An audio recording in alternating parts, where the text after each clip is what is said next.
Hello everyone. So this is probably going to be the shadiest upload video podcast that I have ever done. Oh wow, the little white balance is really weird. The reason for that is I don't have a good camera.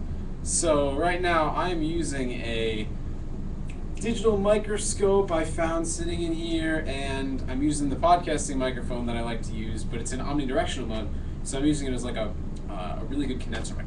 So here's the deal. I etched my circuit board. Yay! Woo! Awesome. So it's right here. Now let me come in close. Hopefully it doesn't. It's not going to refocus. But that's the circuit board right there. So there were a lot of speed bumps putting that thing together.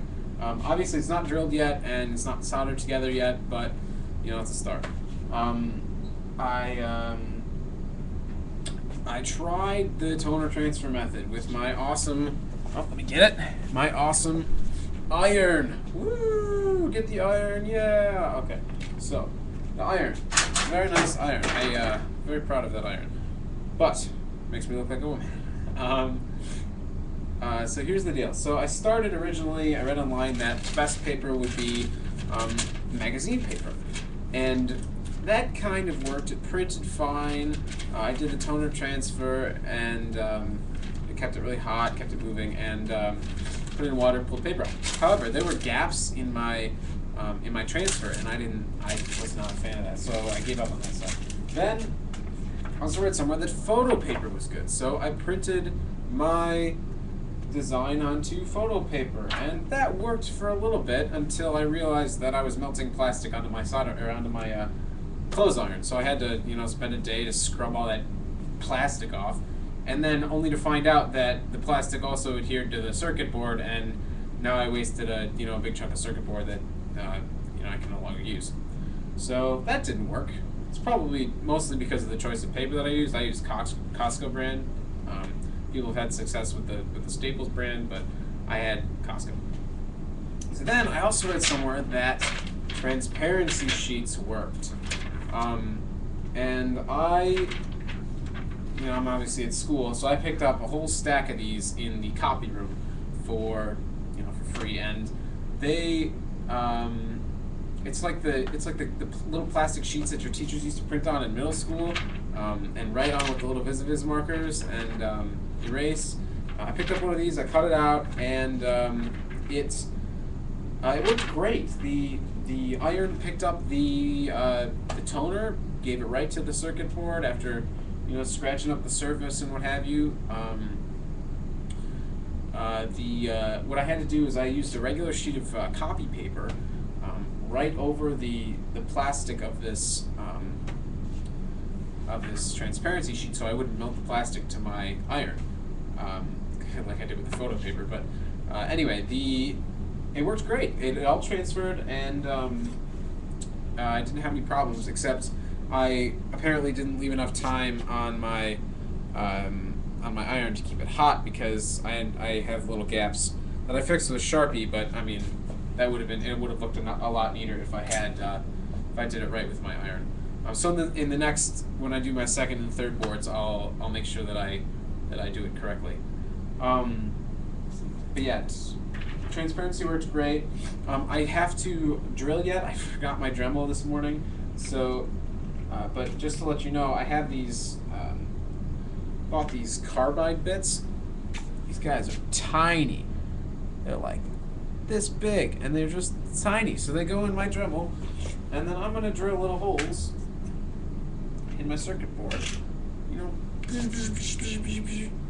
Drill holes, and then I'll get my little AVRs that are over here. Got my 18 mega 328s right here on the conductive foam, and also I'll put those in their sockets that I ordered from Jamco, and then I'll solder those in, and then I think it'll turn out nice. I have my little bin of parts here. So I've got my little 2.1 millimeter jacks, capacitors, little capacitors, right? Ceramic oscillators, the whole shebang, voltage regulator. But ultimately, I'm going for this guy right here. He's kind of a beauty. He's my Arduino Uno. Obviously, mine's not going to have the USB functionality. It's just going to be serial. But that's okay, because I've got this guy, and he can be my USB to serial converter. No big deal. So some other obstacles that I ran into were that when I was printing out my design, I was actually letting Adobe shrink it to fit the page, and that was a mistake. The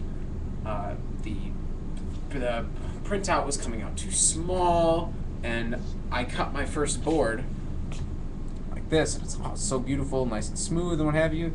But then I realized that it's actually smaller than it should be. So I had to use more circuit board to compensate for that, and now I have a piece of circuit board that I don't know how I'm going to use. Maybe I'll make a little shield or something, but this is the right size. Yeah, so that's my story right now. I'm really sorry for this crappy camera. I might re-record this. I don't know. Probably not. I'll probably upload it. But yeah, maybe I'll probably do an audio podcast on Friday, since it's a half day. I'm not going to have enough time to put together this whole setup again. But other than that, I will bring my Dremel on when we get back from break on April 11th, and I'll drill my holes. I'll show you the finished circuit board. I'll even bring my webcam from home, because I'm really starting to get ticked at this microscope, because it's like starting to tilt. You see the tilt in the right? See the tilt in the window back there? That's probably why the white balance is so bad too, because it's brighter outside than it is in here, and the light coming this way is camera's auto-focusing over there. So yeah, that's the deal. I'll keep you updated. See ya.